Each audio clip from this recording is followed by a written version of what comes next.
F1, and more notably, the FIA, are in huge trouble. Big new plans are being cancelled, leaving the team angry.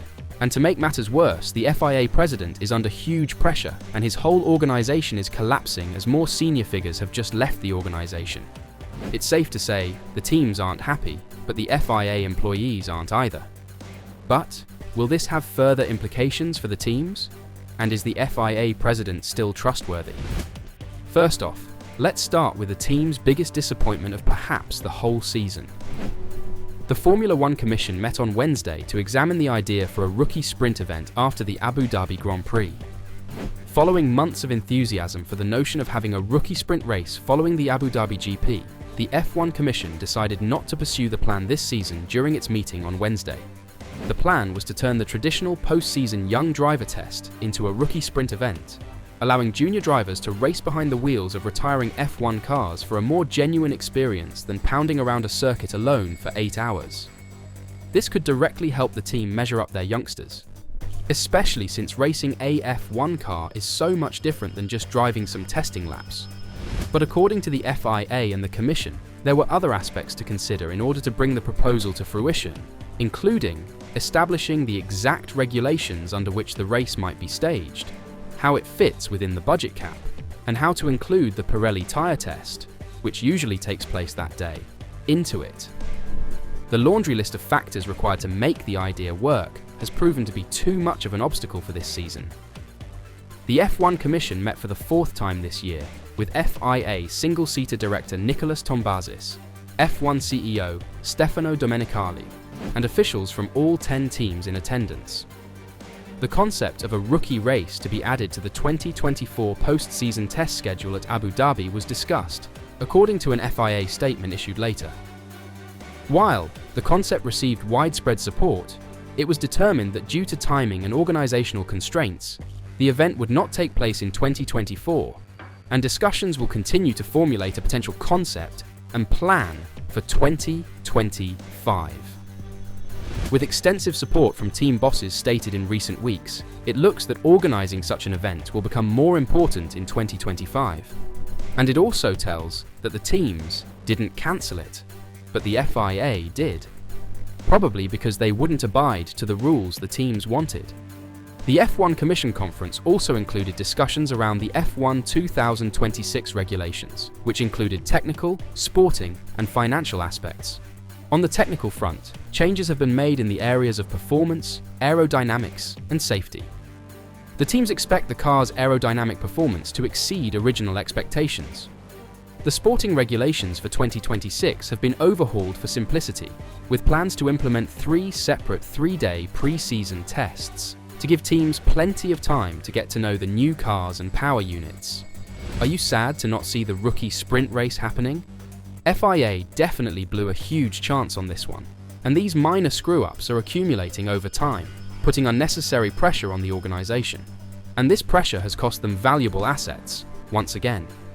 As 2 top members at the FIA have resigned, Luke Skipper, Director of Communications, and Jacob Bangsgaard, Secretary General of Mobility.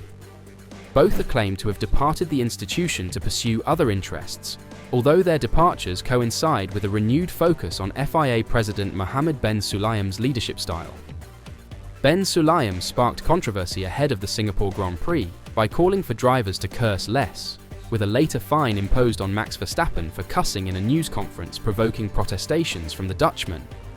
Ben Sulayem has now taken aim at the British media, claiming that he has been convicted by unnamed coverage. More on that later. For now, there has been no formal statement on the reasons behind Skipper and Bangsgaard's exits, despite the fact that both were prominent characters in the FIA. Skipper and Bangsgaard's resignation follows a string of high-profile FIA exits during the last year. Last winter, it was revealed that sports director Steve Nielsen and single-seater technical director Tim Goss had resigned from their positions. Nielsen has since returned to a position within FOM, while Goss is due to start work imminently at the RBF1 team as its new Chief Technical Officer. Their departures occurred shortly after Deborah Mayer stepped down as chair of the FIA Women in Motorsport Commission. This February, it was revealed that Governance and Regulatory Director Pierre Ketterer and Head of Commercial Legal Affairs Edward Floyd, both of whom had participated in Concord Agreement discussions on behalf of the FIA, had departed.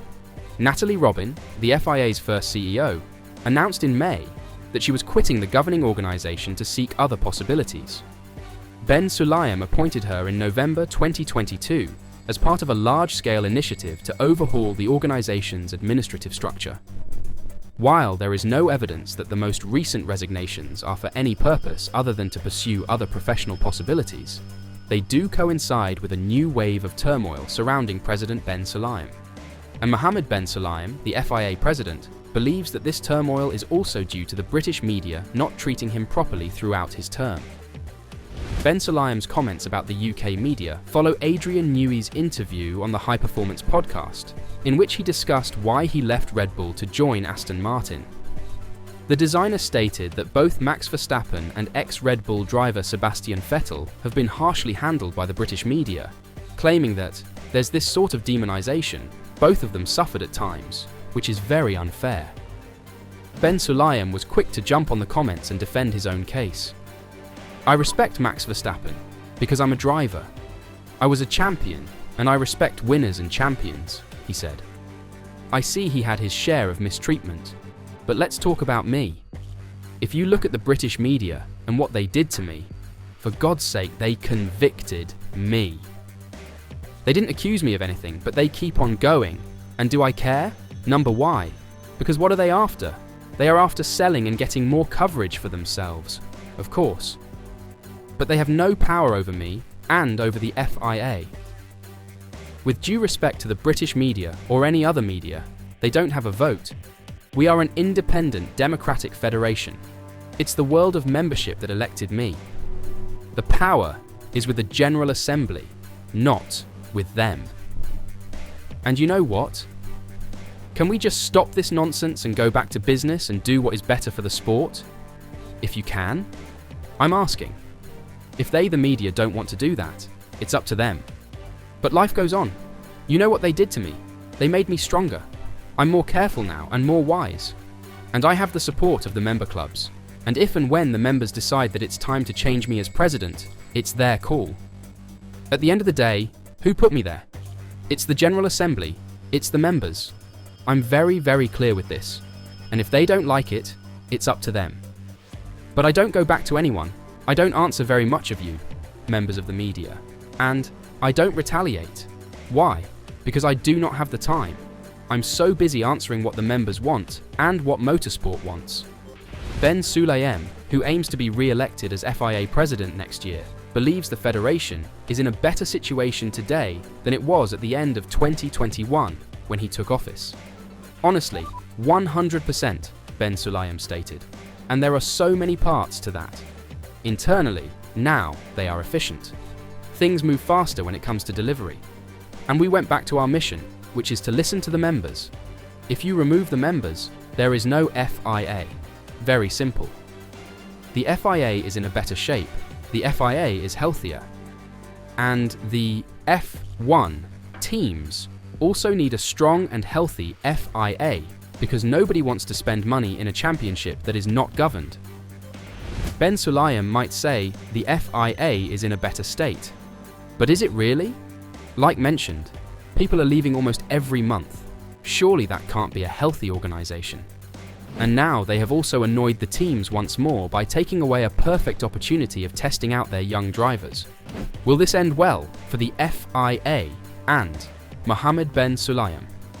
Let me know your thoughts in the comments down below.